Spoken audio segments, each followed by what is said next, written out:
Esta conferencia comenzará a grabarse.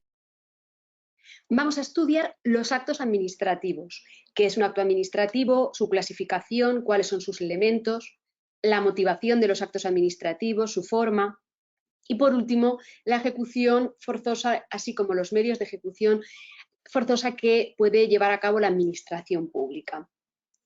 Bien, los actos administrativos. Ya sabemos que la administración pública en un Estado de Derecho tiene que someterse a la ley, a las normas. Eso es el principio de legalidad, que la administración tiene que aplicar y respetar la ley. Bien, ¿qué es un acto administrativo? Pues la definición clásica es la que da Zanovini. ¿Vale? Entonces, ¿qué es el acto administrativo? A mí me gusta decir que el acto administrativo es cuando la administración habla, dice, ¿no? Decide, declara algo, decide si me da la subvención, si me pone la sanción, si jubila a un funcionario, si nombra a otro, ¿vale? Entonces, un acto administrativo es cualquier declaración, cualquier acto de la administración es cuando ella se expresa, una declaración de voluntad, que puede ser de voluntad, pues otorgo la concesión de juicio, emite un informe de conocimiento, pues por ejemplo una certificación, certifica que alguien está en posesión de una determinada titulación, o de deseo, ¿vale? Siempre ejercitando sus potestades administrativas, no sus potestades reglamentarias. La administración, cuando dicta actos administrativos, los dicta en el ejercicio de su potestad administrativa. La potestad reglamentaria se ejercita cuando se dictan reglamentos, normas de rango inferior a la ley. Por tanto, la definición de acto administrativo es una declaración que puede ser de voluntad, juicio, conocimiento, deseo, por la administración en el ejercicio de potestades administrativas. Características del acto administrativo. Es una declaración intelectual, ¿vale? Pero no tiene por qué ser una declaración expresa. También a veces la administración pues, se pronuncia de manera tácita, ¿vale? O presunta, ¿no? El silencio administrativo, cuando vence el plazo que tiene para resolver un procedimiento y no se ha pronunciado. La declaración puede ser de distintos tipos, de voluntad, juicio, conocimiento, deseo, ¿vale? Aquí tenéis algunos ejemplos, ya hemos visto.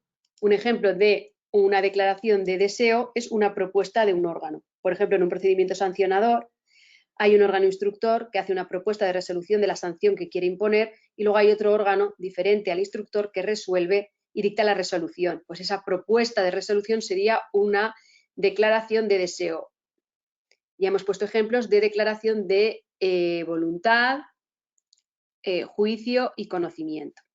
Como digo, el acto administrativo debe proceder de una administración pública, es decir, no debe proceder del gobierno. El gobierno hemos visto que ejerce su función política. Tampoco ha de proceder del ciudadano, del administrado, ni de los jueces, ni de las Cortes Generales. Un acto administrativo ha de proceder de una administración pública. Además, es un acto unilateral, ¿vale? Lo dicta la administración. Vamos a ver, lo dicta el órgano de la administración, que al final es el titular, el funcionario titular que tiene el puesto en ese órgano, ¿vale? Pero es unilateral. Lo dicta la administración a través del órgano administrativo, que es la persona que está al frente de ese órgano. Y, como ya hemos visto, deriva de la potestad administrativa de la administración, no de la potestad reglamentaria. La potestad reglamentaria permite a la administración dictar reglamentos, que son las disposiciones de carácter general, esos son los reglamentos, normas que tienen un valor inferior a la ley, ¿vale? Además, en la potestad administrativa y la potestad reglamentaria de la administración se diferencian en cuanto a sus objetivos. Fijaos, cuando se dictan reglamentos, los reglamentos se integran en el ordenamiento jurídico y se aplican con carácter general, innovan el ordenamiento jurídico, mientras que el acto es para una persona concreta, es para un caso concreto, aplica el ordenamiento jurídico pero a un caso concreto, ¿vale? El objetivo es distinto.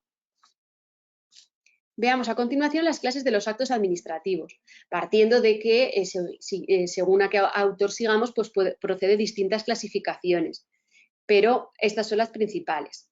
Los actos administrativos por los sujetos puede ser, esto es fácil, acto administrativo simple, pues cuando solo lo dicta un órgano, ya sea un órgano individual formado por una única persona o un órgano colegiado formado por varias personas. Ejemplo de órgano colegiado, el Tribunal Calificador de las Oposiciones, está formado por varias personas. Y un acto complejo intervienen varios órganos. Los actos, por razón de los destinatarios, también pueden ser singulares, fácil, ¿no? Según los destinatarios sean personas concretas o generales. General se dirige a una pluralidad de personas, a todos, indeterminada. Por ejemplo, un acto general, una convocatoria o una oposición. ¿Por qué es un acto general? Porque se dirige a una pluralidad indeterminada de destinatarios. ¿A quién? A todos aquellos que se quieran presentar a la oposición. Por los efectos, también pueden ser actos constitutivos que crean, modifican, extinguen relaciones, pues nombramiento de un funcionario, por ejemplo, o declarativos que se limitan a acreditar un hecho, ¿vale? Como he dicho, por ejemplo, una certificación. La administración se limita a una declaración de conocimiento que consiste en que, pues, por ejemplo, una persona certifica que una persona cumple los requisitos o tiene una determinada titulación o cualquier circunstancia. Según la posición que ocupan en el procedimiento, hay actos de trámite y actos definitivos. El procedimiento administrativo ya sabemos que es ese cauce formal a través del cual la administración al final expresa, resuelve, ¿vale? Y a lo largo de ese procedimiento se van dictando distintos actos administrativos que van conformando la voluntad final de la administración en la resolución, que es el acto final.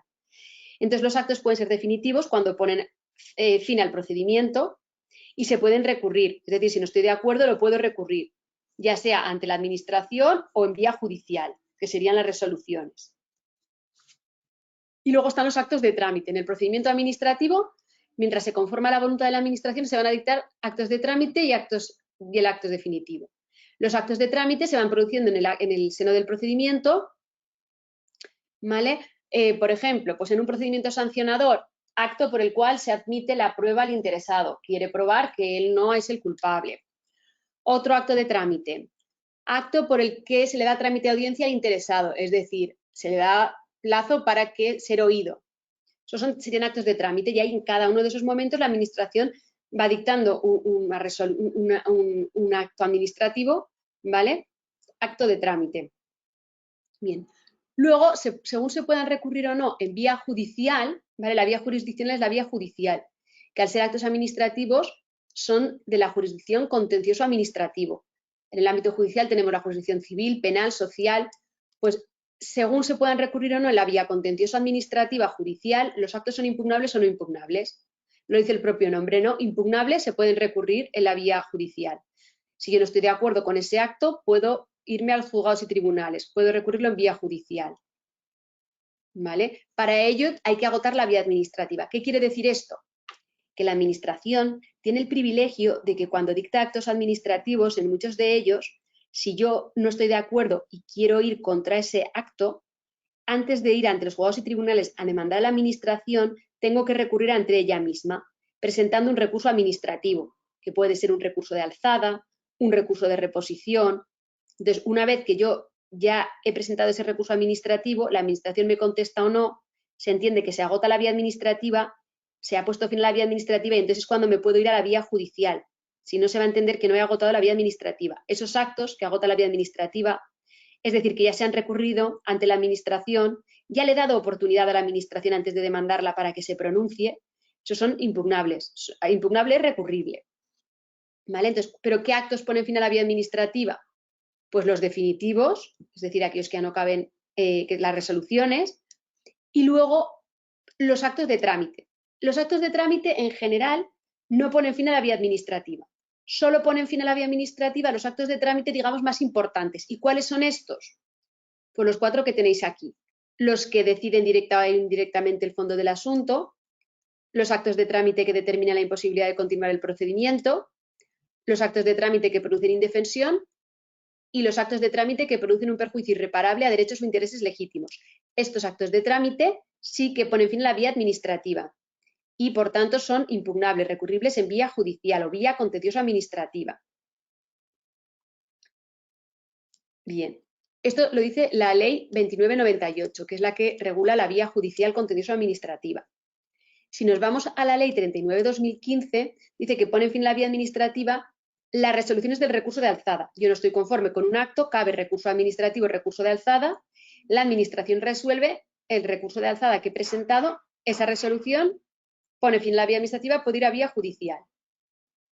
También pone fin a la vía administrativa las resoluciones de los procedimientos del artículo 112.2. ¿Cuáles son? El 112.2 permite que en determinados ámbitos sectoriales se establezcan recursos distintos al de alzada, al de reposición. Por ejemplo, en materia de contratación está el recurso especial en materia de contratación, que conocen los tribunales contractuales. También ponen fin a la vía administrativa las resoluciones de los órganos que carecen de jefe, de superior jerárquico, salvo que la ley diga otra cosa. ¿Por qué? Porque normalmente cuando yo interpongo un recurso administrativo, conoce el jefe del órgano que ha dictado el acto, es decir, el superior jerárquico del que ha dictado el acto. Si resuelve un órgano que no tiene superior jerárquico, ese acto ya pone fin a la vía administrativa, por tanto, es impugnable, es recurrible en vía judicial. También pone fin a la vía administrativa los pactos y acuerdos que tienen la consideración de finalizadores del procedimiento, las resoluciones de los procedimientos de responsabilidad patrimonial, las resoluciones de los procedimientos complementarios en materia sancionadora. ¿Cuáles son estos? Los complementarios en materia sancionadora, los que regula el artículo 94 de la Ley 39/2015. Es decir, si una conducta sancionadora causa un daño y perjuicio a la administración y en el expediente no se ha acreditado, no ha quedado reflejada la cantidad indemnizatoria que el sujeto infractor ha de indemnizar a la administración, pues se fija en otro procedimiento complementario. En esa resolución en la que se fija la cantidad a indemnizar, pone fin a la vía administrativa. Y los demás casos en que una ley o un reglamento lo diga, pues también podrán poner fin a la vía administrativa. A continuación tenéis los actos que ponen fin a la vía administrativa en el ámbito estatal. Pues son los que emanan de los miembros del gobierno, los de los ministros, los altos cargos, ¿no? Los actos de los secretarios de Estado, de órganos con rango de director general, en materias de competencia de personal, los de los máximos órganos de dirección, los actos de los organismos dependientes de la administración, organismos públicos. Si nos vamos al ámbito de Castilla-La Mancha, en la Ley 3/84 de Gobierno de Castilla-La Mancha, en concreto en su artículo 38, nos dice las resoluciones que ponen fin a la vía administrativa y que por tanto son impugnables o recurribles en vía judicial contencioso administrativa. Los actos del Consejo de Gobierno y sus comisiones delegadas en todo caso ponen fin a la vía administrativa. También las de los consejeros, salvo que proceda recurso de reposición, que es un recurso administrativo, o una ley especial, pues de pie a un recurso ante el presidente o el Consejo de Gobierno, pero con carácter general los actos de los consejeros en Castilla-La Mancha ponen fin a la vía administrativa. También los actos de los viceconsejeros, de los altos cargos, no de los directores generales, de los secretarios generales técnicos, ¿vale? Cuando resuelven porque les ha dado la competencia al consejero. Actos que no se pueden recurrir, es decir, que no son impugnables, ¿vale? Aquellos que se pueden recurrir en vía administrativa, claro, primero tengo que recurrir en vía administrativa para que se entienda que he agotado la vía administrativa, que le he reclamado a la administración antes de demandarla y luego ya me voy en vía judicial. Tampoco se pueden recurrir los actos firmes. Un acto es firme cuando no cabe recurso contra el mismo o hay recurso, pero el interesado no lo ha interpuesto en forma. Tampoco se pueden recurrir los actos que sean reproducción de otros definitivos y firmes. Si un acto vuelve a decir lo mismo que otro anterior, que ya era firme porque no se ha recurrido, pues tampoco se podrá recurrir. Y tampoco se podrán recurrir los actos que confirman otros acuerdos, simplemente vienen a consolidar un acuerdo que ya no se recurrió en tiempo y forma y que ya era firme. Por eso ese confirmatorio del anterior, de ese acuerdo anterior, tampoco se puede recurrir, ya es firme. Otra clasificación es actos reglados y discrecionales. Aquí la diferencia es el margen que tiene la administración de valorar las circunstancias del caso. Es decir, el acto reglado, la ley establece todos los elementos y la administración no tiene ningún margen de discrecionalidad para resolver. Mientras que los actos discrecionales hay más margen de valoración, ¿vale? Un acto reglado, pues, por ejemplo, para dar una determinada ayuda hay que cumplir estos requisitos. No hay que superar unos ingresos de tanta cantidad. Pues eso se comprueba, es un acto reglado, no hay margen. Ahora, un acto discrecional, pues, te permite valorar para dar una subvención, pues, cómo potencia la empresa pues, la protección del medio ambiente. Pues la empresa que te acredite qué actividades lleva a cabo y ahí pues la administración valora qué actividades considera más interesantes. Por otro lado, según la forma de manifestarse, hay actos expresos, la administración notifica, resuelve el acto al interesado.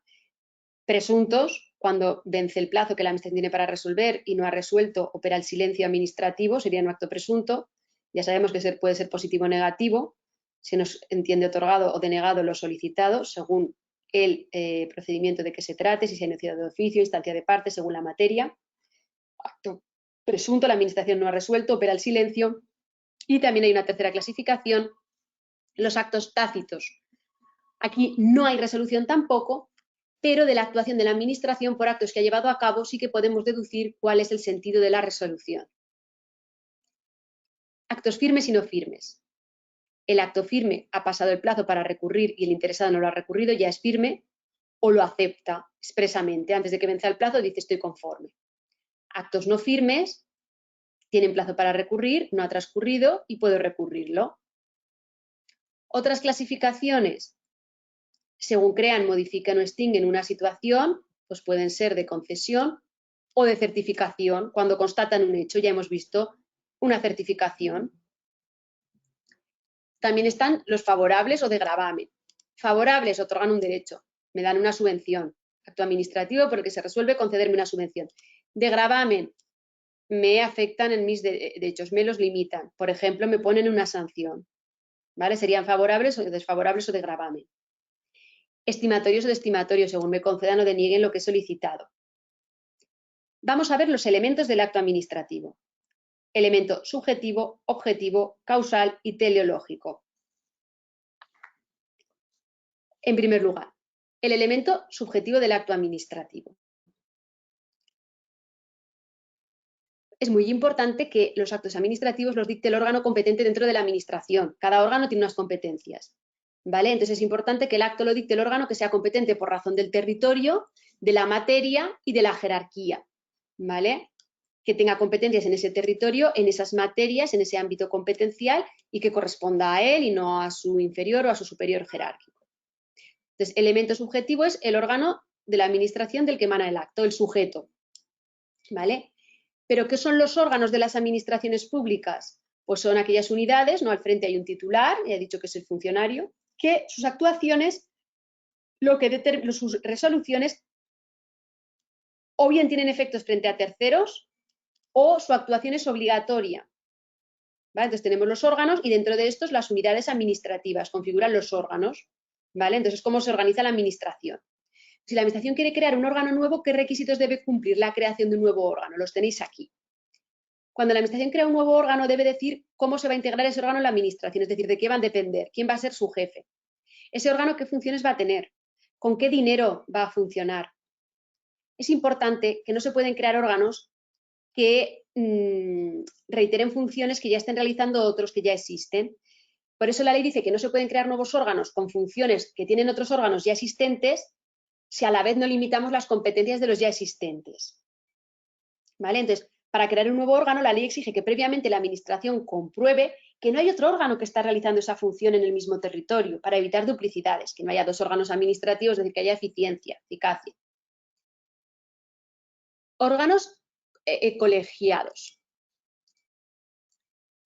Ya hemos dicho que son como los de los tribunales de oposición, formados por varias personas que se regulan en la Ley 40/2015. ¿Vale? Bien, entonces, en los órganos colegiados, cuando participan organizaciones que representan intereses sociales, pues como los sindicatos o representaciones de las administraciones públicas, pueden establecer sus propias normas de funcionamiento, sus propios estatutos. ¿Vale?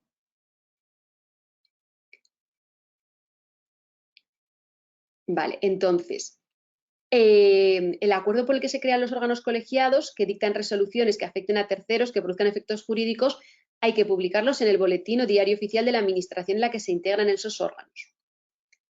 ¿Cuál es la composición de los órganos colegiados? Pues todo órgano colegiado tiene un secretario. Como en todo órgano, ¿vale? Entonces, el secretario puede ser o un miembro del propio órgano o una persona al servicio de la administración, es decir, un funcionario, un empleado público. ¿Vale? Entonces puede ser o miembro del órgano o persona al servicio de la administración. ¿De qué se encarga el secretario del órgano colegiado? Vela porque se cumpla la ley, la legalidad material y formal de las actuaciones. Como cualquier secretario, ¿no? Certifica las actuaciones, garantiza que se cumplan las reglas de los acuerdos. También, y a raíz de la Ley 40/2015, los órganos colegiados pueden realizar todas las actuaciones, tanto de forma presencial como a distancia, es decir, se pueden constituir, celebrar sus sesiones, adoptar los acuerdos, salvo que su reglamento interno establezca lo contrario, es decir, la posibilidad de celebrar las sesiones, la constitución, el reunirse, el adoptar acuerdos telemáticamente, es la regla, pero en su reglamento interno los órganos colegiados pueden establecer otra cosa. Por tanto, la ley ha querido dejar que luego sea el propio órgano colegiado el que decida. ¿Vale? Entonces, pueden celebrar las sesiones del órgano colegiado a distancia, cada uno está en distintos lugares, pero siempre hay que asegurar, pues por los medios electrónicos, la identidad de la persona que está actuando, lo que manifiesta, ¿vale? Que haya interactividad, interconexión entre los medios electrónicos. Medios electrónicos válidos, videoconferencias, correo electrónico. Para que se entienda constituido un órgano colegiado, para que pueda celebrar la sesión y deliberar y tomar los acuerdos, es necesario que asista el presidente y el secretario, o los suplentes del presidente y secretario, y al menos la mitad de sus miembros. Puede ocurrir también que estén reunidos el secretario y todos los miembros del órgano colegiado, entonces sin convocatoria pueden adoptar acuerdos, pero tienen que estar eso, el secretario y todos los miembros del órgano colegiado. ¿Vale? Los órganos colegiados, sus propios estatutos, pues establecen sus propias normas, pueden establecer su propio régimen de convocatorias. ¿Vale? También pueden establecer que se celebren las sesiones en segunda convocatoria, indicando los requisitos, pues será necesario que estén presentes tantos miembros y tal. ¿Vale? Entonces, antes de que se celebre la sesión, hay que remitir la convocatoria a los miembros con antelación, ¿vale? A ser posible por medios electrónicos. Entonces, en la convocatoria hay que indicar el orden del día, los puntos que se van a tratar, con la documentación, cómo se van a conectar, los medios técnicos para participar en la reunión. Y es muy importante que todos los asuntos que se vayan a tratar en la reunión, vayan a deliberar y sobre los que se vayan a adoptar acuerdos, se fijen en el asunto del día, porque no pueden ser objeto de deliberación o acuerdo los asuntos que no figuren en el orden del día, salvo que estén todos y con voto de la mayoría y por declaración de urgencia del asunto, así se quiera. Para adoptar el acuerdo se necesita mayoría de votos. ¿Vale? Circunstancias, cuestiones. Claro, ¿dónde entendemos que se ha celebrado la sesión? Si la sesión se celebra online, vía telemática, ¿vale? Pues los acuerdos, esto es importante para luego saber si se impugna el acuerdo, cuál es el órgano judicial competente. Pues los acuerdos se entienden adoptados donde tenga la sede del órgano colegiado y si no, donde está ubicada la presidencia. A efectos de responsabilidades, hay que tener en cuenta que cuando los miembros de un órgano votan en contra de un acuerdo o se abstienen, si luego se derivan responsabilidades de esos acuerdos, esas personas que han votado en contra o se han abstenido no tienen responsabilidades. Más cuestiones. Una vez que se ha celebrado la sesión, los que tengan un interés legítimo en ello pueden pedir al secretario del órgano colegiado que les dé una certificación de los acuerdos que se hayan adoptado por medios electrónicos, ¿vale? Salvo que el interesado diga otra cosa y no tenga obligación de relacionarse electrónicamente con las administraciones públicas, el secretario a esa persona con interés legítimo les pedirá un certificado en el que constarán todos los acuerdos que se han adoptado en la reunión. De las reuniones o sesiones del órgano colegiado, el secretario levanta un acta donde indica los asistentes, el orden del día, lo que se ha tratado, los acuerdos que se han adoptado. Ese acta de la reunión se puede aprobar en esa reunión o la inmediata siguiente. Pero ¿quién elabora el acta? El secretario, con el visto bueno del presidente. ¿Y luego qué hace? Lo manda por medios electrónicos a los miembros del órgano colegiado. Estos pueden decir estamos conformes o no estamos conformes, es decir, formular reparos al texto para que se apruebe. Si no hay reparos, pues se considera aprobada la misma reunión. Otra cuestión importante que se introdujo con la Ley 40/2015 es que las sesiones, las reuniones de los órganos colegiados se pueden grabar, ¿vale? Entonces, el fichero de la grabación con la certificación del secretario podrán acompañar al acta de las sesiones, ¿vale? Entonces, esto es importante porque, por ejemplo, por los tribunales de oposición como órgano colegiado pueden grabar los exámenes, lo que es interesante a efectos luego de impugnaciones. Si hay un recurso, pues es fácil la prueba de cómo ha sido el examen, porque hasta ahora en un examen oral ante un tribunal de una oposición, pues se hace el examen, pero luego solo los que han estado ahí presentes saben lo que han ocurrido. Si se graba la sesión, el examen, pues luego es más fácil disipar dudas. Bien, hasta aquí los órganos colegiados. Vamos a ver ahora la competencia, ¿vale? Entonces, los actos administrativos es muy importante. Se tienen que dictar por el órgano administrativo competente, por la materia, por el territorio jerárquicamente y tiene que seguir el procedimiento establecido. La competencia es irrenunciable, la tiene que ejercer el órgano que la tiene atribuida. Pero vamos a ver casos en los que el órgano pues delega la competencia en otro órgano o determinadas figuras, ¿vale? Hay algunas de estas figuras, como la delegación de competencias, que ahora la veremos, la encomienda de gestión o la delegación de firmas, que no alteran la titularidad de la competencia. ¿Qué quiere decir? Que el órgano que da la que permite a otro ejercer la competencia sigue manteniendo la titularidad, ¿vale? Solo le da al otro su ejercicio. Es decir, dentro de la competencia hay que diferenciar titularidad y ejercicio. Entonces, en estas tres no se altera la titularidad de la competencia, pero sí los elementos más importantes de su ejercicio. Otra figura que tenéis aquí es la desconcentración, ¿vale? Aquí tanto la titularidad como el ejercicio, es decir, los dos elementos de la competencia, titularidad y ejercicio de un órgano, se desconcentran, es decir, pasan a otros que dependen jerárquicamente del titular, ¿vale? Eso es la desconcentración. Bien. Situación que tenéis aquí. ¿Qué pasa si una norma dice, esta es la administración competente, pero no dice el órgano concreto de la administración que debe ejercer esa competencia? ¿Quién la ejerce? Pues en ese caso hay que entender como regla que se encarga de ese expediente el órgano inferior que sea competente por razón de la materia y del territorio. Es decir, el más bajito competente. Y si hubiere varios, el jefe de esos varios, el órgano superior jerárquico, ¿vale? De esos. Vamos a ver ahora estas figuras. La delegación de competencias, ¿vale? Aquí un órgano delega el ejercicio, que no la titularidad de la competencia, a otros órganos, ¿vale? De la misma administración, aunque no dependan jerárquicamente, ¿vale? Son de la misma administración, aunque no dependan jerárquicamente. Fijaos, hay materias que no se pueden delegar la competencia, como las cuestiones del rey, ¿no? De la jefatura de Estado, toda materia de presidencias, de las cortes, tanto a nivel estatal como autonómico, de la presidencia del gobierno, la adopción de reglamentos, ¿vale? Las disposiciones de carácter general son reglamentos. La resolución de recursos en órganos que hayan dictado el acto, es decir, claro, si un órgano ha dictado un acto, no va a conocer del recurso frente a ese acto. Otras materias que así lo diga la ley, estas materias no se pueden delegar. Fijaos, cuando un órgano delega en otro el ejercicio de una competencia o cuando la revoca, es decir, previamente le ha dado la competencia y luego se la quita, hay que publicarlo en el diario Boletín Oficial de la Administración a que pertenezca el órgano que delega. Además, cuando la resolución se adopta por delegación, es decir, un órgano ejercita una competencia porque otro se la ha delegado, es necesario que la resolución lo haga constar, que diga, actuó por delegación.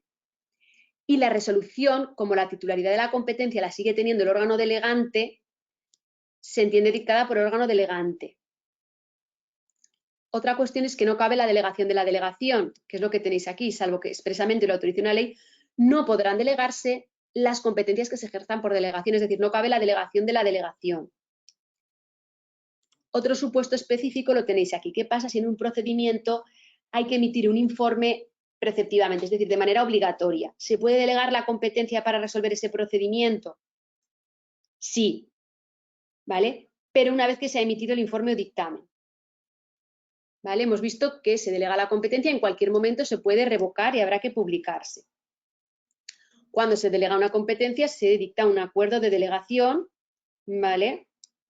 A veces para delegar las competencias se necesita unas mayorías, unos quórums de constitución, unas mayorías para adoptar un acuerdo y que el órgano delegue la competencia. En ese caso, si se exigen esas mayorías, pues para acordar la delegación y que sea válido ese acuerdo de delegación será necesario cumplir con esas mayorías. Otra figura es la avocación. Fijaos, aquí hay que partir que es el órgano superior el que aboca, el que lleva para sí el conocimiento de un asunto que conoce el inferior, ordinariamente o por delegación. ¿Vale? Es decir, como que hay una cuestión que va a conocer un órgano y su jefe, el superior, se lo lleva para sí, conoce.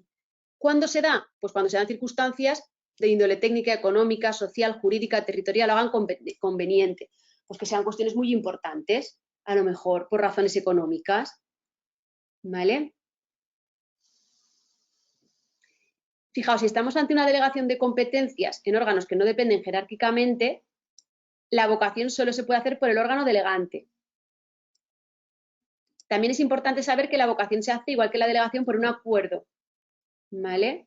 Y si se acuerda la avocación, al interesar en el procedimiento, antes de que se dicte la resolución final, hay que notificarle hay que indicarle esta circunstancia. Se ha adoptado el acuerdo de avocación y va a conocer el órgano superior.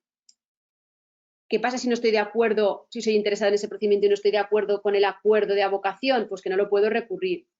Si luego recurro a la resolución que pone al final del procedimiento, lo puedo poner de manifiesto. Pero contra la resolución, que es el acuerdo de revocación, de avocación, no cabe recurso.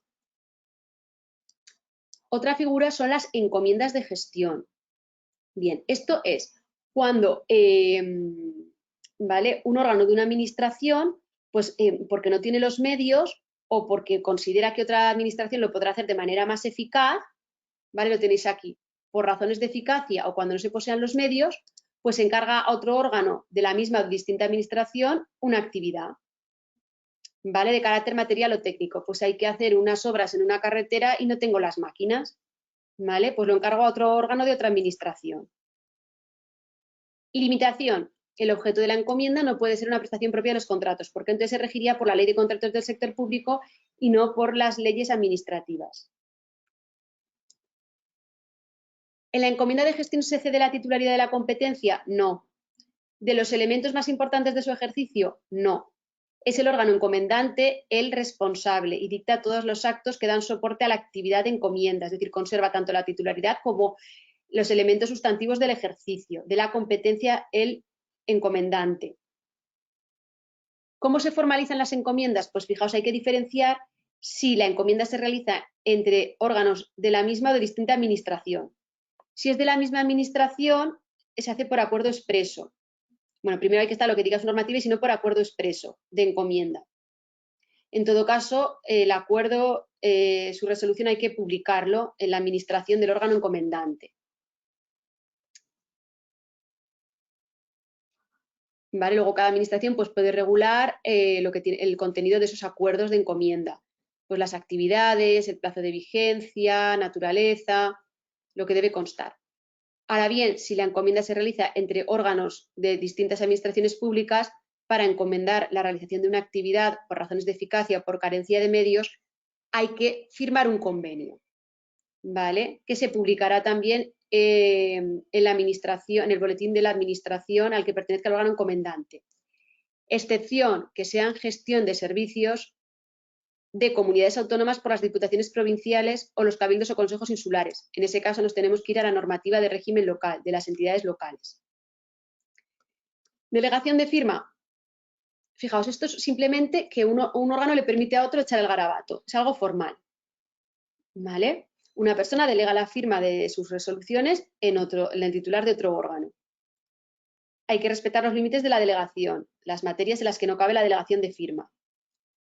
Cuestiones que debéis saber de la delegación de firma. 3. La primera, que no altera la competencia del órgano delegante.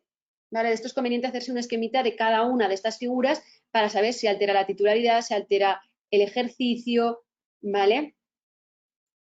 Vale, no altera la competencia. Aquí, para su validez, no es necesaria publicar las resoluciones y actos que se firman por delegación. Ahora bien, cuando se actúa por delegación de firma hay que indicarlo. El que firma dice, firmo por delegación de esta persona, ¿no? La autoridad de procedencia. La suplencia. Cuando un titular de un órgano de la administración está ausente, o la plaza está vacante o está enfermo o se ha tenido que abstener de un procedimiento de conocer porque tenía amistad con los interesados o le han recusado, puede ser suplido por otro titular. ¿Qué pasa si no se designa suplente? Pues que el jefe del órgano administrativo designa suplente. Características. La suplencia no altera la competencia y aquí tampoco es necesaria la publicación. En los actos que se edita hay que hacer constar esta circunstancia, se actúa por suplencia y es necesario indicar que el titular del órgano en cuya suplencia se adoptan y quién efectivamente está ejerciendo esta suplencia.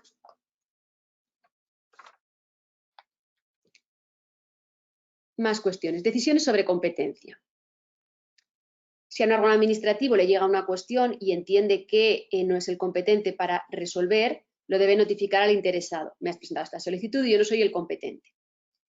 ¿Qué puede ocurrir? Dos circunstancias. que el propio interesado en ese procedimiento, ¿vale? Puede dirigirse al que está conociendo en un asunto que no debe conocer para que éste decline su competencia y le remita las actuaciones al competente. ¿Vale? Entonces, si el interesado lo advierte que está conociendo un órgano que no tiene que conocer, puede ir al que está conociendo para que decline de su competencia y remite las actuaciones al competente, o al revés, el interesado puede ir al órgano que considere competente para que le requiera de inhibición al que esté conociendo del asunto. ¿Vale? Entonces puede ser que el propio órgano vea que no es competente y lo remite al órgano competente, o que lo vea el interesado, que entonces puede pedirle que decline su competencia al que está conociendo, o sea, al que está conociendo que lo decline a favor del competente, o que se inhiba al que tiene el asunto y no debe tenerlo. ¿Vale? Entonces, conflictos de atribuciones o competencias solo se pueden dar entre órganos de la misma administración que no estén relacionados jerárquicamente y respecto de asuntos en los que no haya finalizado el procedimiento administrativo. Veamos a continuación la imparcialidad de los órganos. Los titulares de los órganos administrativos deben actuar con objetividad y imparcialidad. ¿Vale? Entonces, para garantizar que actúan con imparcialidad, la ley regula las causas de abstención y de recusación. ¿Cuál es la diferencia? Abstención es cuando el propio titular del órgano administrativo, el funcionario, se da cuenta que concurre en una causa que puede influir en la resolución del procedimiento y debe dejar de actuar en ese procedimiento, debe abstenerse de conocer. Mientras que la recusación es el interesado en el procedimiento el que advierte que concurre una causa y pide que se le recursa a ese funcionario y que ese funcionario deje de conocer del procedimiento. Los motivos de abstención y de recusación son los mismos. ¿Cuándo debe un funcionario dejar de conocer de un asunto? Una autoridad o personal al servicio de las administraciones públicas, pues cuando tiene interés personal en el asunto, es administrador de la sociedad interesada, tiene alguna cuestión judicial pendiente con algún interesado, vínculo matrimonial, situación de hecho asimilable, parentesco de consanguinidad entre el cuarto grado hasta el primo, afinidad entre el segundo grado hasta el cuñado con cualquiera de los interesados, comparte despacho profesional o está asociado con los interesados en el procedimiento, les asesora, les representa, tener amistad íntima, enemistad manifiesta con los interesados en el procedimiento administrativo, haber intervenido como perito testigo, haber trabajado para esa persona, ¿vale? O haberle prestado servicios profesionales estos últimos años. Pero ¿qué pasa si un funcionario que concurre una causa de abstención actúa, resuelve? Bueno, pues necesariamente no implica que la resolución sea inválida. Habrá que ver en qué manera ha influido la resolución, porque si no se prueba que ha tenido influencia su actuación, porque a lo mejor pues actúan más personas, o, ¿vale? Pues entonces no tiene por qué ser inválido el acto. Pero ¿qué pasa? Que si no se abstiene y tenía que abstenerse, puede generarle responsabilidad. Recusación. Hemos dicho que la recusación la plantea el interesado cuando ve que en el funcionario concurre uno de los motivos de abstención o recusación que hemos visto: amistad íntima, haber intervenido como perito testigo, ¿vale? Entonces, los motivos se pueden promover por los interesados en cualquier momento, presentan un escrito, dicen: yo creo que este empleado debe abstenerse de conocer de este asunto. Entonces, se pone en conocimiento del funcionario, del recusado, y al día siguiente debe decir si considera que se da el motivo o la causa de abstención o recusación. Si considera que se da la circunstancia y su jefe también lo considera, pues ya se sustituye a ese empleado. Ahora bien, ¿qué pasa si el empleado niega que concurra en él causa de recusación? Pues que es un superior el que resuelve en 3 días. Si no estamos conformes con la resolución, pues porque no nos da la razón y ese empleado sigue conociendo del asunto, no cabe recurso alguno, sin perjuicio de que cuando acabe el procedimiento, la resolución final, se pueda impugnar, poner de manifiesto el desacuerdo con la resolución por la que se denegó la causa de recusación. Hasta aquí los elementos subjetivos del acto administrativo. Veamos los actos objetivos. El acto objetivo es el contenido, la declaración de voluntad, juicio, conocimiento, deseo, como decía Zanovini, ¿no?, de la administración en el ejercicio de sus potestades administrativas, distintas de las reglamentarias. El elemento del acto administrativo ha de ser posible, no ha de ser algo imposible. Por ejemplo, un acto administrativo imposible, un bando de un alcalde diciendo que pare la lluvia, eso es imposible. Ha de ser lícito y determinado, porque si los actos administrativos tienen alguna irregularidad, algún vicio, algún defecto, son nulos o anulables, lo veremos. Y luego está el elemento teleológico de la finalidad. El acto ha de ser determinado y adecuado a los fines de la administración. La administración siempre ha de actuar conforme a los fines que persigue. Son los juzgados y tribunales los que vigilan, controlan los actos de la administración, revisan su actuación. Por eso, la Constitución española en el artículo 106, apartado 2, dice que los tribunales controlan que la administración se somete, actúa conforme a los principios que la justifican. Porque, ¿qué ocurre? Si la administración utiliza un acto para fines distintos de los fijados por el ordenamiento, incurrirá en desviación de poder.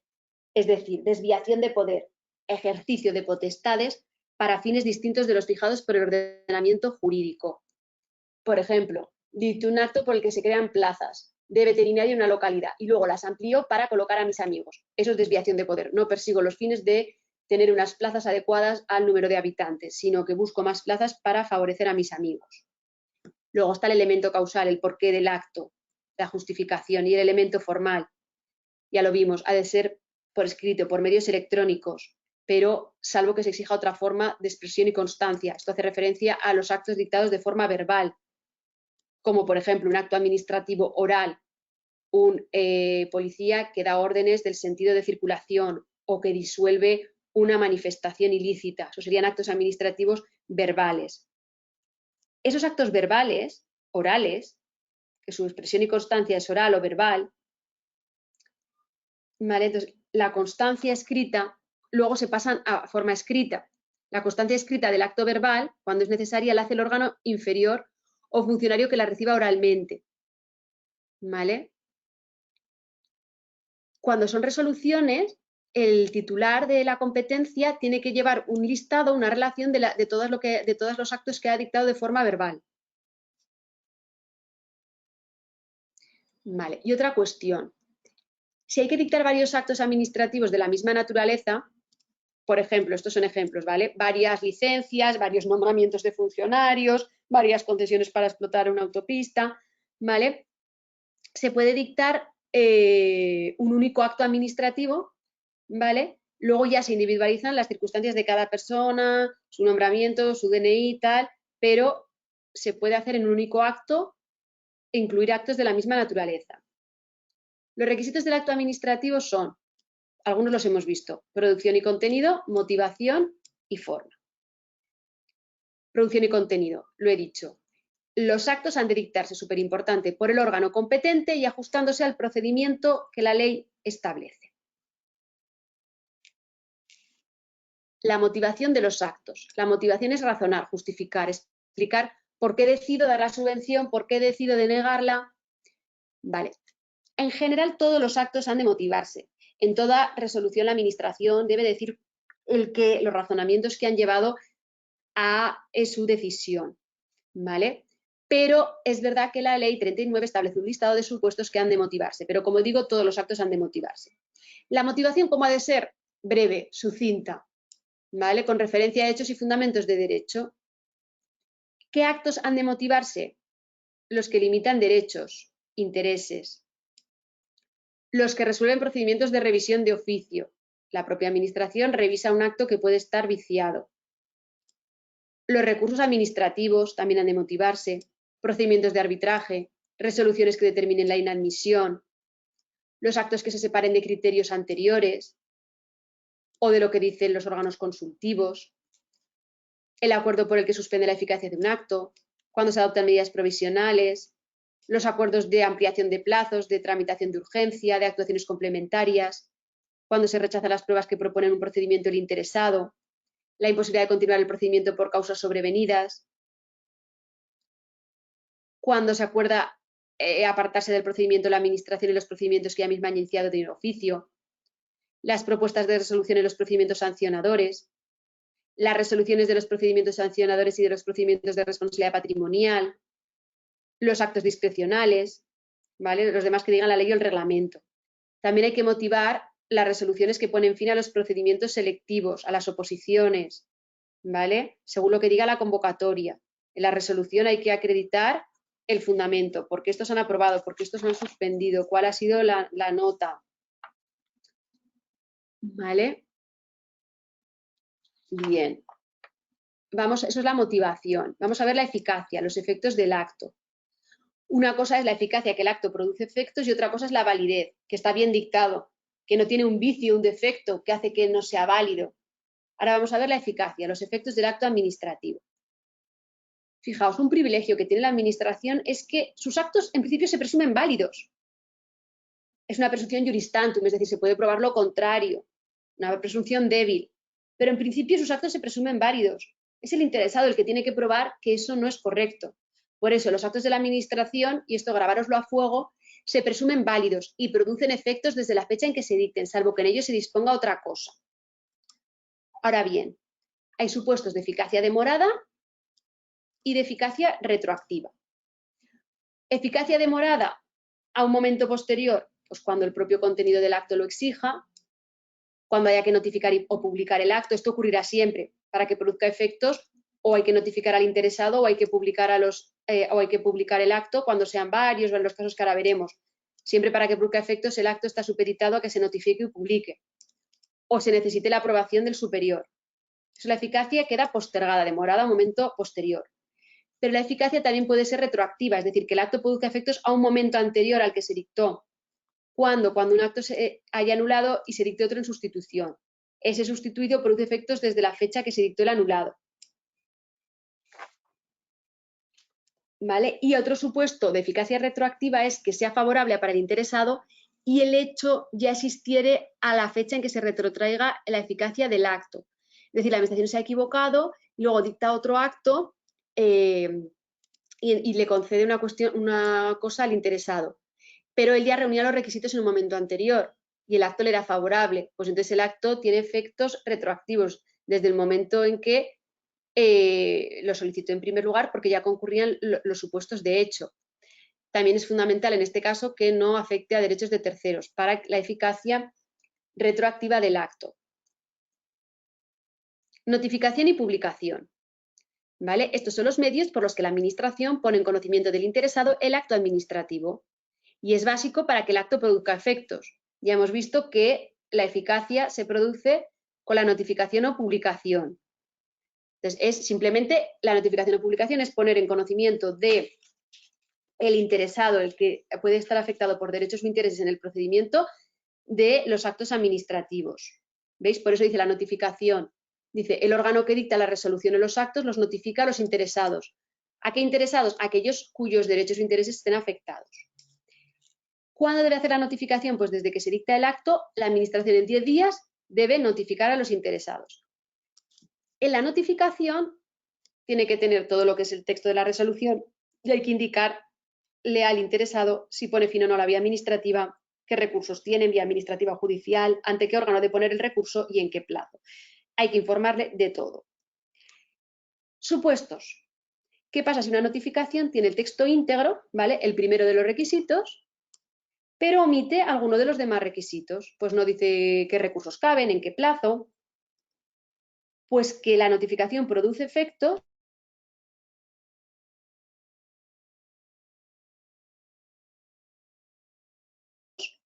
siempre que el interesado realice actos que vean que ha tenido conocimiento o interpone cualquier recurso.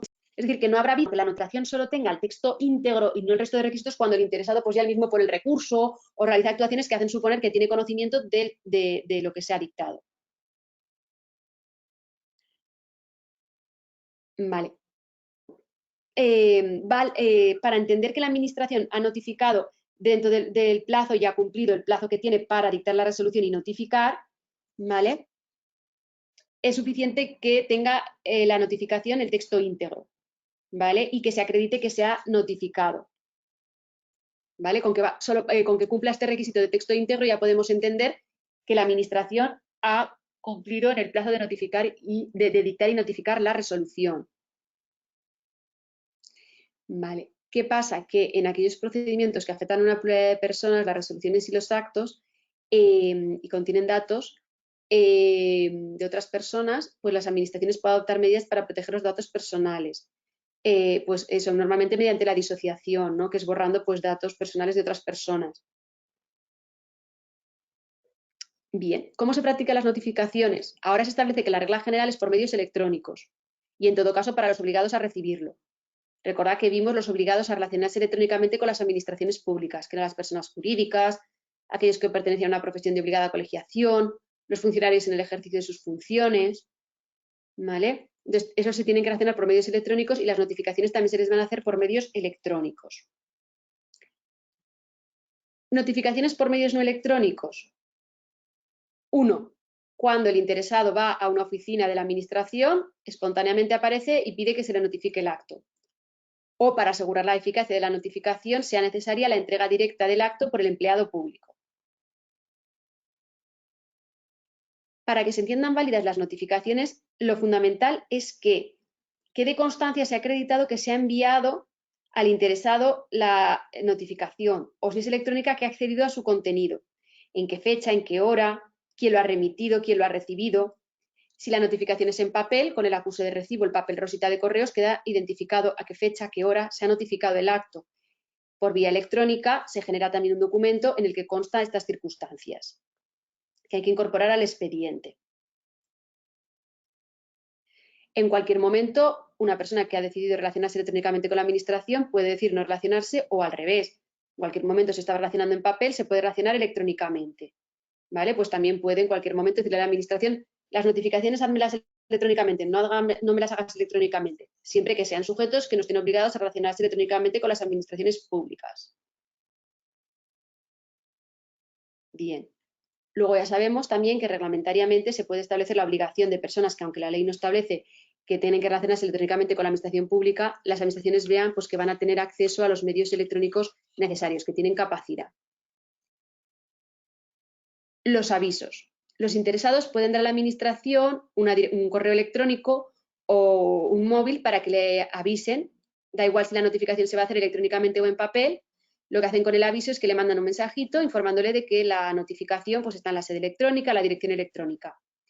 Tenéis que saber que esto es potestativo para la administración. Aunque no lo haga, la notificación es válida. El aviso es potestativo y se manda al correo electrónico o al dispositivo electrónico designado. El interesado es el responsable de comunicar si el dispositivo ya no está operativo. Si luego la administración va haciendo los avisos a ese dispositivo, no tiene responsabilidad al dispositivo que está inoperativo, me refiero. Como digo, en cualquier caso, este aviso es potestativo para la administración. Si no se hace, no pasa nada. ¿Qué ocurre si es un sujeto obligado a relacionarse por medios electrónicos y la administración no tiene los datos electrónicos del mismo? Pues en los procedimientos iniciados de oficio la primera notificación se hace en papel, advirtiendo de que las sucesivas se van a realizar de forma electrónica y requiriéndole al interesado pues, para que identifique un correo electrónico, un dispositivo electrónico.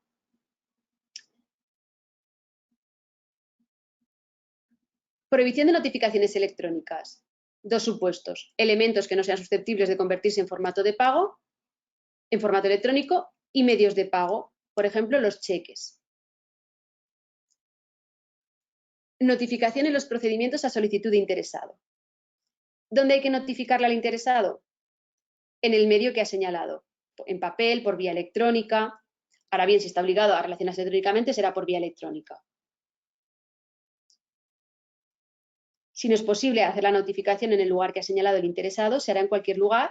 Siempre, al final, lo que se busca es que se tenga constancia de que ha recibido la notificación, que le ha remitido el contenido, que se acredite la notificación del acto para que este surta efectos, porque hemos visto que la notificación y publicación son requisitos de eficacia.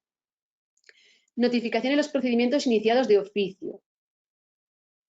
¿Vale? Solo los efectos de su iniciación se pueden hacer en el domicilio. Si la administración no lo sabe, puede consultar el padrón municipal. ¿Qué pasa si el interesado rechaza la notificación? Pues esto se hace constar en el expediente, que se ha intentado notificar y que se sigue el procedimiento. ¿Qué pasa si al interesado se le notifica por distintos cauces? Pues que se toma como notificación la que se hace en primer lugar. ¿Dónde se practican las notificaciones en papel? Aunque la notificación se haga en papel, también hay que, para fomentar la relación electrónica con las administraciones públicas, las notificaciones también se ponen a disposición del interesado en la sede electrónica. ¿Qué ocurre en la notificación en papel si voy al domicilio del interesado y no está? Si no se encuentra, se puede hacer cargo de la notificación cualquier persona mayor de 14 años que haga constar su identidad.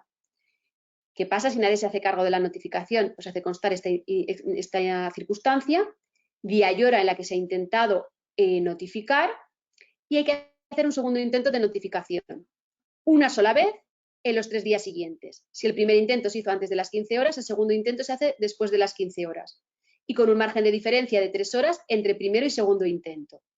Si el segundo intento de notificación en papel es infructuoso en el domicilio, se procede a la publicación en el diario Boletín Oficial. ¿Vale? Si el interesado accede al contenido de la notificación en la sede electrónica, porque hemos dicho que aunque la notificación se haga en papel, también se pone a disposición en la sede electrónica, también puede acceder en sede electrónica, ahí se le informa de que puede comunicarse electrónicamente con las administraciones, como digo, para fomentar la utilización electrónica, las relaciones electrónicas con las administraciones públicas. ¿Cómo se practican las notificaciones por medios electrónicos? Por comparecencia a través de la sede electrónica o de la dirección electrónica habilitada única o mediante ambos sistemas. ¿Cuándo se entiende realizada? Pues cuando se accede al contenido, como un correo electrónico, cuando se pincha y ahí se genera el documento con la fecha y hora en que se ha accedido y se ha tenido conocimiento o se ha rechazado la notificación. ¿Vale? Entonces la administración cumple con poner la notificación a disposición y se entiende que produce efectos cuando el interesado accede, comparece en la sede electrónica, accede al contenido y se entiende efectuada la notificación. Si se hace por los dos sistemas, se entenderá efectuada la que se ha hecho en primer lugar. Bien, ¿qué pasa si en 10 días el interesado no ha accedido a la notificación y está obligado a relacionarse o así electrónicamente o así lo ha elegido? Pues que se entiende rechazada la notificación. ¿Vale? También se pueden acceder a las notificaciones a través del punto de acceso general electrónico de la Administración. Aunque no esté obligado a relacionarse electrónicamente, si se accede al contenido de la notificación en la sede electrónica es plenamente válido. Y como digo, también electrónicamente, igual que en papel, se genera el papelito rosa de correos en el que consta fecha, hora, destinatario, ya efectuada la notificación con plenos efectos, pues vía electrónica igual se genera un acuse de recibo para justificar el acceso al contenido o el rechazo del interesado, con el contenido que tenéis aquí. Identificación del acto, persona destinataria, fecha y hora en la que se produjo la puesta a disposición. Esto es importante, porque si no estoy de acuerdo con el acto que me notifican y quiero recurrir, a partir de la fecha y hora en la que accedo y tengo conocimiento, me empieza a correr el plazo para recurrir. ¿Vale? Por eso, fecha y hora de puesta a disposición por parte de la administración del acto, lo ha colgado, digamos, la administración y fecha hora que accede a su contenido o rechaza el mismo el interesado. Sucesión en la notificación. Bueno, estos casos en que fallece una persona, pues el sucesor debe comunicar al órgano competente la sucesión y en aquellos procedimientos no finalizados le comunicarán las notificaciones. ¿Vale? Entonces el sucesor en 15 días hábiles a que fallezca o desde la inscripción de la defunción en el registro civil, desde la sucesión o desde la inscripción de la defunción si fallece, debe comunicar la sucesión. ¿Vale? Si no lo comunica y luego no le han notificado actos, pues eso es imputable al interesado, no a la administración. Las notificaciones a través de la dirección electrónica habilitada única. ¿Vale? Es el sistema de información para notificación electrónica. ¿Vale? Que se aloja en la sede electrónica del punto de acceso general electrónico de la Administración General del Estado. ¿Vale? Entonces, todas las administraciones deben establecer sistemas para que se puedan acceder a sus notificaciones a través de la dirección electrónica habilitada única. También se contempla que haya una incidencia técnica que imposibilite su funcionamiento. Pues se comunica esto a los órganos y pueden ampliar los plazos para comparecer y acceder por esa imposibilidad técnica. También para dar efectuado el trámite de notificación y que éste tenga efectos, en la dirección electrónica habilitada única queda constancia de la fecha y hora de acceso a la notificación o del rechazo. ¿Vale? Como digo, fundamental en notificación saber cuándo ha tenido conocimiento el interesado, que tenga conocimiento para que sea válida la notificación, produzca efectos. Notificación electrónica en sede electrónica o sede electrónica asociada. Antes de que acceda al contenido de la notificación el interesado, se le informa, ¿vale? El acceso, el rechazo o bien la presunción de rechazo porque en 10 días naturales no accede, continuará el procedimiento. Como veíamos en la sede electrónica, lo mismo, debe quedar constancia, fecha, hora, momento del acceso o del rechazo de la notificación para los efectos. El estado de trámite de la notificación de la sede electrónica o sede electrónica asociada se sincroniza automáticamente con el de la dirección electrónica habilitada única. Y lo mismo que en las anteriores. En la comunicación electrónica, las notificaciones electrónicas, la administración cumple con poner a disposición en la sede o en la dirección electrónica habilitada única el acto. Lo pone a disposición y el interesado accede. Notificación infructuosa. ¿Qué pasa cuando los interesados en un procedimiento no se conocen, no se sabe su domicilio, se intenta practicar la notificación y no se puede hacer? Pues que entonces tenemos que acudir a la publicación y publicar el acto en el Boletín Oficial del Estado con carácter obligatorio. ¿Vale? Para las notificaciones infructuosas, obligatoriamente publicar en el Boletín Oficial del Estado. Facultativamente también se puede hacer un anuncio en la comunidad autónoma, provincia, tablón de edictos del ayuntamiento, consulado. Bien, pero si la notificación es infructuosa por estas circunstancias, desconocido, se ignora el lugar o intentada la notificación no se ha podido practicar, hay que publicar obligatoriamente en el Boletín Oficial del Estado. ¿Vale? Facultativamente en otros boletines o también se pueden establecer otras formas de notificación. Pero ello no quita que el anuncio haya que publicarse en el Boletín Oficial del Estado. Para la Administración poner en conocimiento de los interesados los actos lo puede hacer por la notificación o bien por la publicación. La publicación. ¿Cuándo procede la publicación? Cuando lo digan las normas o cuando razones de interés público lo aconsejen. Casos, pues sean pluralidad indeterminada de personas. Como veíamos, el acto de convocatoria a una oposición. No se puede ir comunicando a cada uno los actos del procedimiento selectivo. Se publica. ¿Vale? Casos en los que la Administración vea que la notificación a uno no es suficiente para garantizar la notificación a todos. ¿Vale? O también en los procedimientos, en las oposiciones selectivos de concurrencia competitiva, ¿vale? Ahí en las bases hay que indicar dónde se va a publicar los actos. Si se llevan a cabo en lugares distintos no son válidos. La publicación debe contener el mismo contenido que las notificaciones, texto íntegro, qué recursos caben, ante qué órgano, en qué plazo.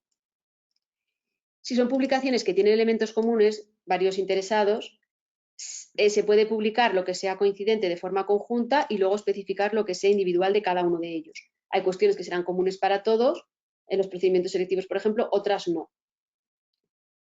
La publicación se hace en el diario oficial de la Administración que dicta el acto. ¿Vale? Y luego la publicación que por ley o reglamento deba practicarse en el tablón de anuncios o edictos se entenderá cumplido por su publicación en el diario oficial correspondiente. Indicación de notificaciones y publicaciones.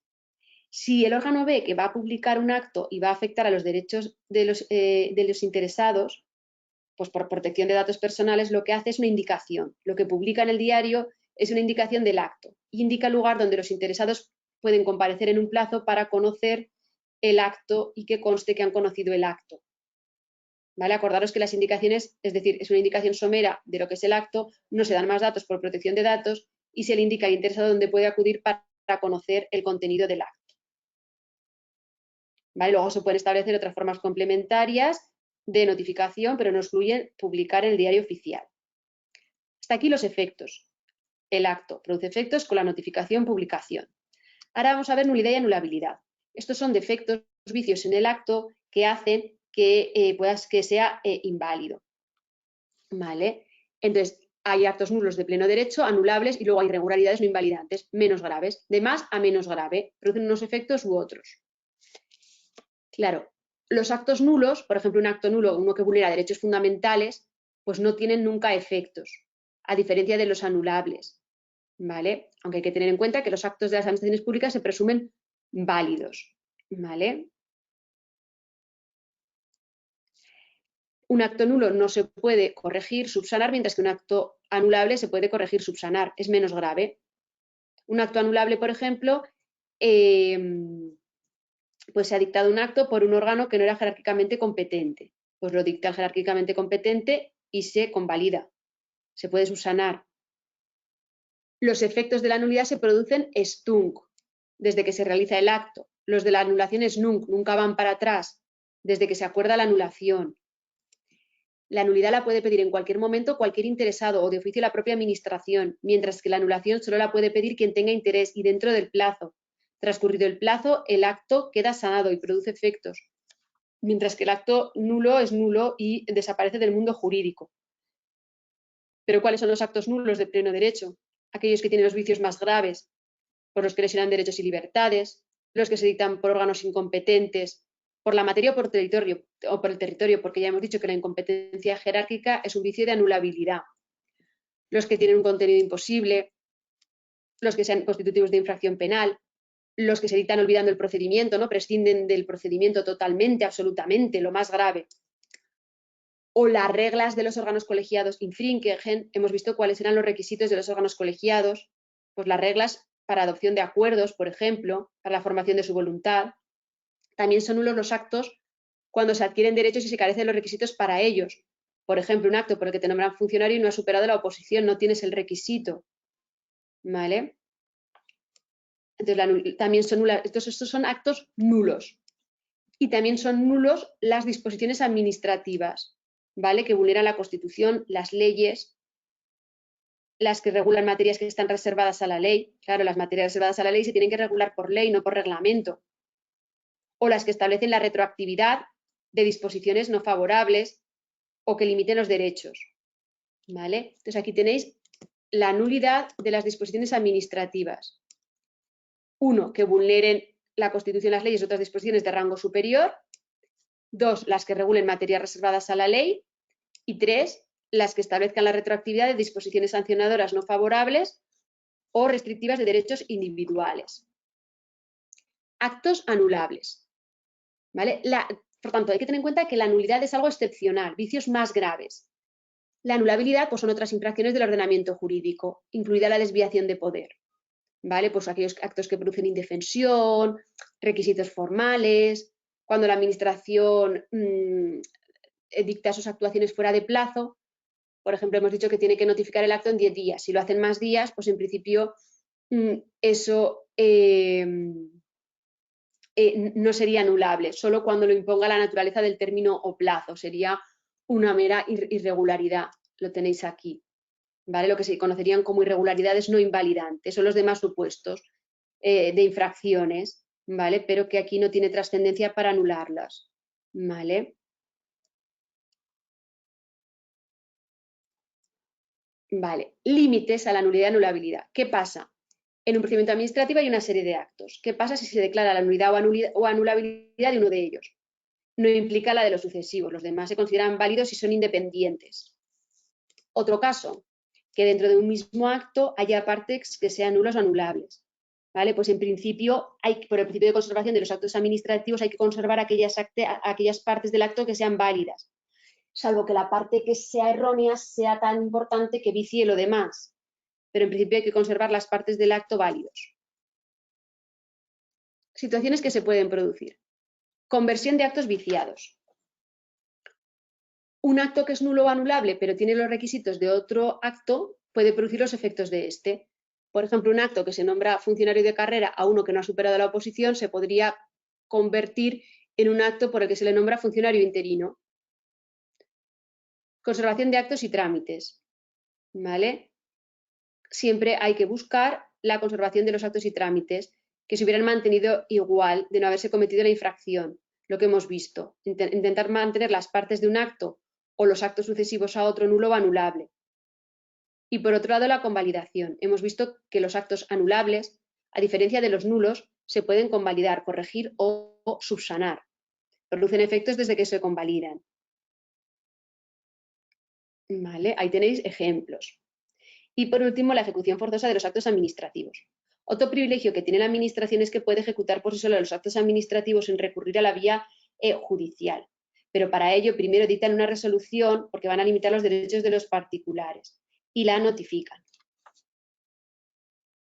Los actos de las administraciones públicas se presumen válidos y además son inmediatamente ejecutivos, salvo que se suspenda por lo que sea la ejecución del acto, sea una resolución sancionadora que quepa recurso administrativo, una disposición establezca lo contrario o se necesite aprobación o autorización superior.